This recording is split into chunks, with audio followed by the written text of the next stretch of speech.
Well, things are heating up here at the Press Club. They're serving gumbo and hot dogs, and many of the guests are quite happy about the Australian beer rather than American beer. The host, though, is Jeffrey Bleich, the American ambassador, who joins me now.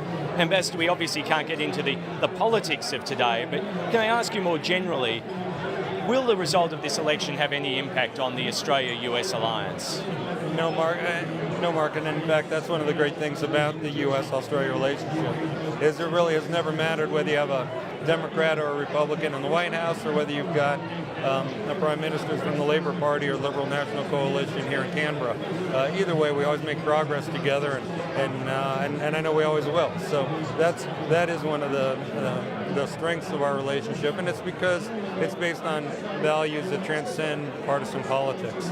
Julia Gillard does get on very well with Barack Obama. John Howard got on very well with George W. Bush. Are there benefits to an ideological match in the Lodge and the White House?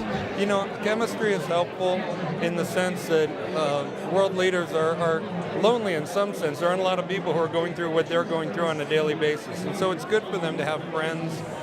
But in terms of the ultimate ability to make policy and move forward together, that is never the criteria. You can have people with whom you have some differences, and you still make the same progress because you're representing your country, not your own personal feelings.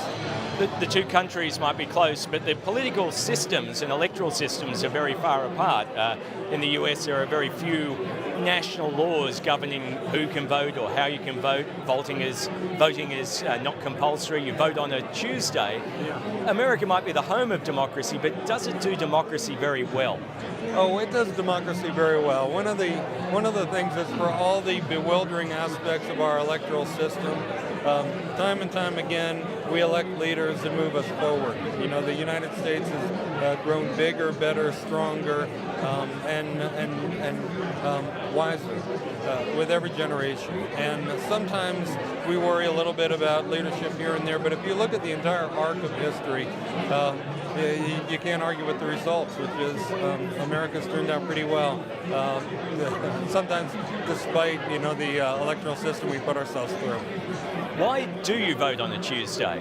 Well, originally we voted on Tuesdays because we were an agrarian society. You had a lot of people who lived in the country, and they went to church on Sunday. They couldn't travel that day, so Monday was a travel day, and then they'd arrive on Tuesday to vote. They also did it in November because at that time of year you'd already had the big harvest. And so some of these things are, a holdover from an earlier era, but they become part of our tradition. What about the voluntary voting? You've seen compulsory voting here. Do you have a preference for a system? And two, does it distort in any way not just the outcome of the election, but the content of the election? Well, I think every American should vote. And it's our duty as citizens. Our founders fought and died for this right. And if we don't vote, we're back in the system that they rejected, which was one in which people just took power, not by the consent of the people, but by whatever means are available to them: inheritance, wealth, physical force. So people ought to vote. And I like the fact that everyone in Australia votes. Even if your vote is, I don't care for either of the candidates, I turned in a ballot, I showed up, I expressed an opinion. And I would like to see more Americans voting. Now, I don't know if compulsory voting is the way to accomplish it in the U.S., but if you had that, you would eliminate some of the slicing and dicing of the demographic and people trying to pick off constituencies based on a single issue, as opposed to speaking to the whole nation collectively.